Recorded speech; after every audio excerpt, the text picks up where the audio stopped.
네, 오늘 우리가 함께 나눌 말씀의 제목은 주님이 말씀하시는 복과 화에 대한 말씀입니다. 어제는 우리 민족의 아픈 역사인 6.25 전쟁이 있은 지 72주년이 되는 날이었습니다.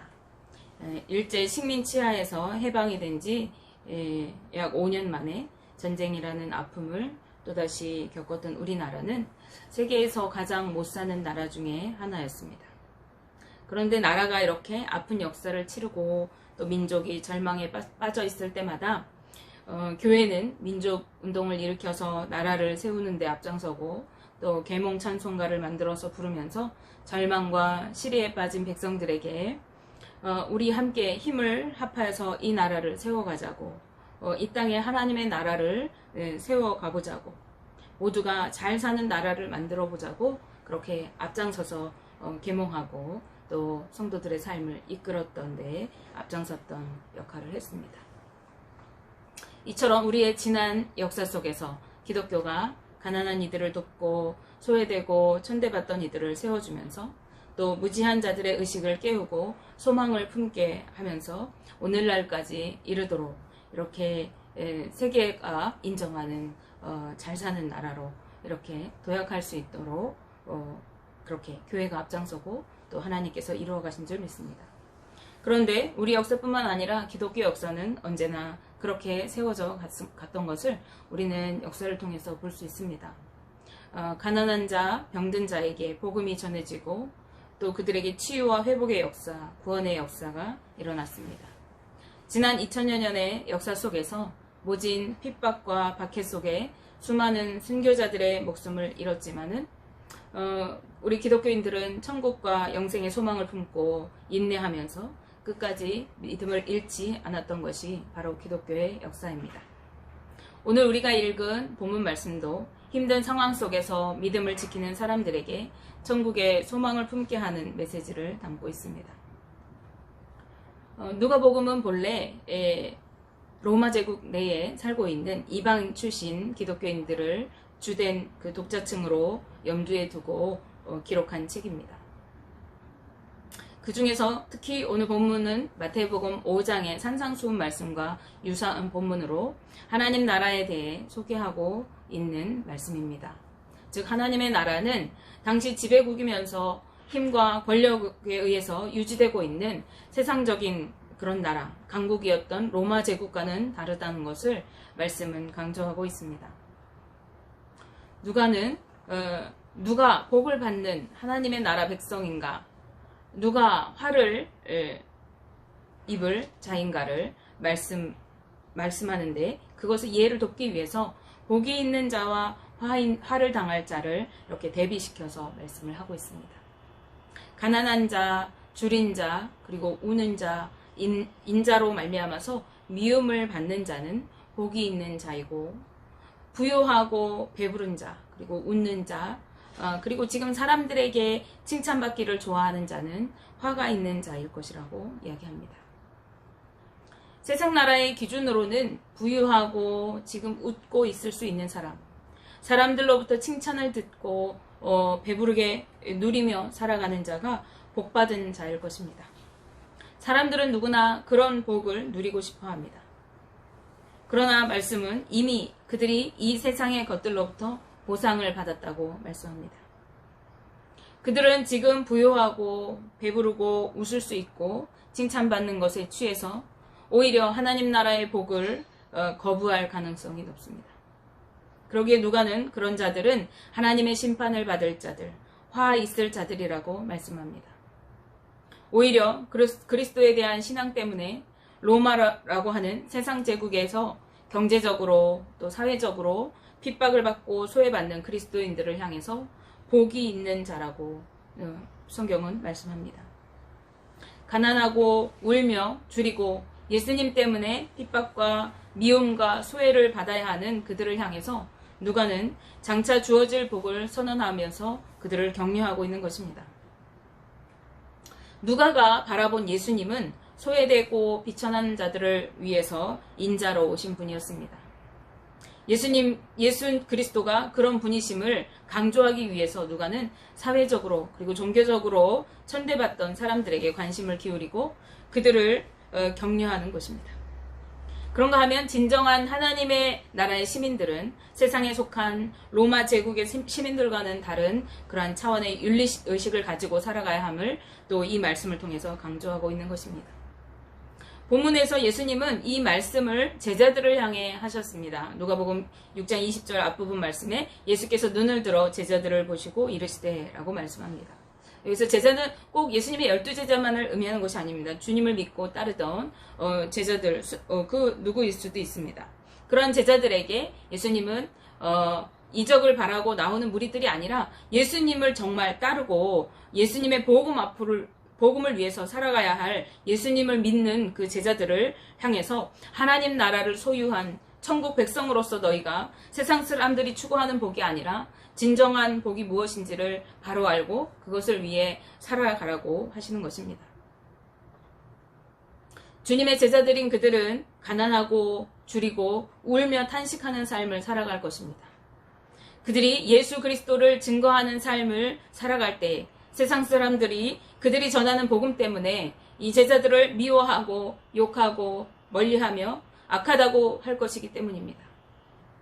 그런데 그런 삶이 복이 있는 삶이라고 주님은 말씀하십니다. 그런 날, 즉 사람들이 미움을 받고 손가락질을 받고 무리 가운데서 배척을 받고 가난하고 배고픈 날이 이럴 때에 그때 서러운 눈물이 나서 탄식하며 주님 앞에 나는 왜 이렇게 힘들게 살아야 합니까? 기도할 때 그때에 너희는 기뻐하고 뛰놀라고 주님은 말씀하십니다. 왜냐하면 천국에서 받을 큰 상이 있음을 기억하고 기뻐하라는 것입니다.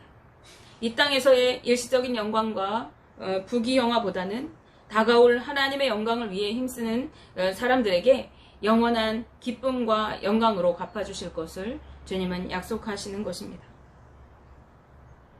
그런 삶을 살았던 사람들이 바로 구약시대의 선지자들의 삶입니다. 예수님은 누가복음 6장 23절 말씀에 그날에 기뻐하고 뛰놀라 하늘에서 너희 상이 큼이라 그들의 조상들이 선지자들에게 이와 같이 하였느니라 라고 말씀하십니다. 구약시대 선지자들을 사람들은 미워하고 욕하고 그들의 손가락질하고 그들을 배척했던 것입니다. 구약시대의 거짓 선지자와 겨루었던 대표적인 선지자가 예레미야 선지자, 눈물의 선지자입니다. 하나님의 명령하신 말씀으로 이제 이스라엘 백성에게 바벨론에게 항복할 것을 권하였다가 이 예레미야는 죽을 위기에 처하게 되어집니다.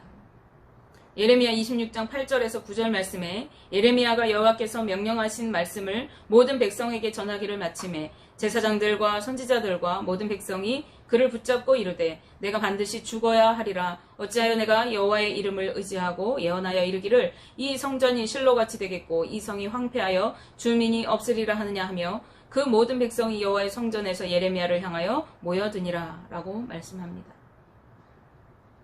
예레미야는 하나님의 말씀을 따라 전하였으나 그 말씀을 사람들이 듣기에 그것은 축복의 말씀이 아니라 저주의 말씀과 같아서 듣기가 불편한 것이었습니다. 왜냐하면 이스라엘이 평안하고 승리할 것이라고 전하는 것이 아니라 오히려 바벨론에게 점령당하고 포로로 잡혀가게 될 것인데 그렇게 잡혀가는 것이 하나님의 뜻이라고 예언하였기 때문입니다. 그러자 사람들은 예레미야를 죽여야 한다고 소리치며 그에게 몰려들었고 그에게 손가락질을 했습니다. 어떤 사람은 그의 멱살을 잡았을지도 모릅니다. 그런데 예수님은 제자들이 또한 이러한 일을 겪게 될 것이라고 말씀하고 계시는 것입니다. 그들은 예수 그리스도를 전하면서 주님의 부활을 전하고 회개하라고 외쳐야 했습니다. 그럼 그들은 예레미야가 겪었던 것처럼 죽음의 위협과 고난을 겪게 될 것이었습니다.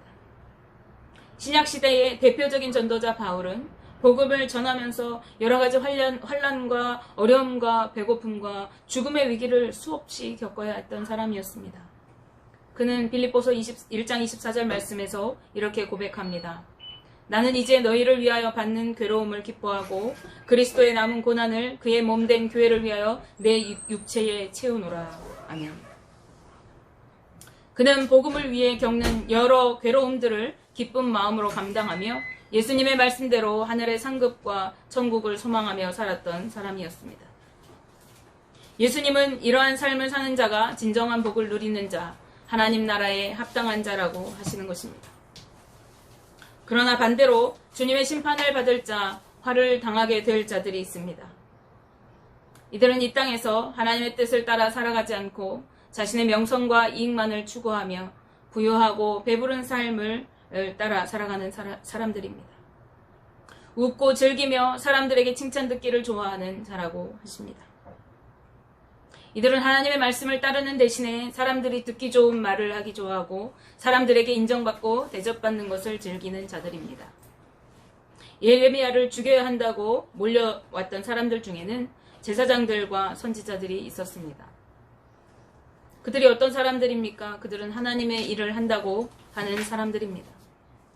하나님의 일을 한다고 하는 제사장들, 선지자들이 하나님의 뜻을 분별하지 못하고 말씀대로 대언하여 예언하는 선지자 예레미야를 죽여야 한다고 했던 것입니다.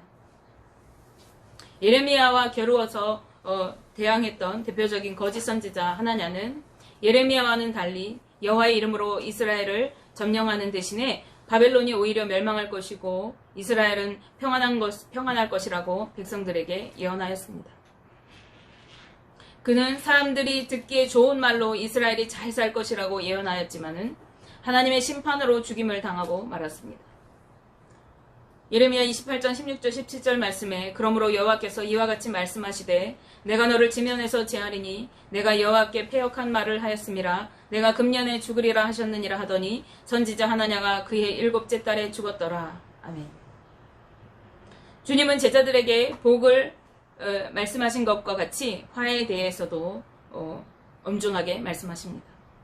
너희가 하나님의 뜻을 따라 살아가지 않고 세상에서 평안한 삶을 살기를 바라고 명예와 부를 쫓아 살아간다면 그리고 주님의 말씀을 바르게 전하지 않고 거짓 선지자들이 그러했던 것처럼 사람들이 듣기 좋은 말만 전하며 칭찬 듣는 것을 즐긴다면 하나님의 나라가 임할 때에 너희에게 화가 있을 것이다 라고 하십니다. 그러한 자들은 하나님의 엄중한 심판을 받을 때에 모든 것을 빼앗기고 줄이고 애통하며 슬피 울 것이라고 말씀하십니다. 말씀을 정리합니다. 주님이 말씀하시는 진정한 축복은 이 땅에서 가난하고 줄이고 애통하는 삶이라고 하십니다. 그렇다고 해서 무조건 가난하게 사는 것이 무조건 다른 사람들보다 불행하게 사는 것이 축복이라고 말씀하시는 뜻이 아님을 우리는 알고 있습니다. 하나님의 말씀을 따라 살아가며 주님 때문에 기꺼이 겪게 되는 고난을 말하고 있는 것입니다. 주님 때문에 기꺼이 배고프고 서러운 삶을 살아가는 것을 의미하는 것입니다. 주님 때문에 세상 사람들에게 손가락질 받고 미움을 받고 배척을 받는 삶을 말하는 것입니다. 천국을 바라보고 예비된 하늘의 상급을 바라는 사람은 세상의 부와 명예를 쫓아 살아가지 않고 사람들의 칭찬과 인정에 목말라지 하지 않고 기쁨으로 기꺼이 그 고난의 길을, 그 굶주림의 길을, 그 애통하는 길을 걸어가게 되어 있다고 말씀하십니다. 원하기는 우리 동성교회 모든 가족들의 삶이 하늘의 축복을 바라며 말씀을 따라 복된 고난의 길을 기쁨으로 걸어갈 수 있는, 그래서 하늘의 상급을 받아 누리는 삶이 되시는 그러한 삶이 되기를 주님의 이름으로 축복하며 기도합니다.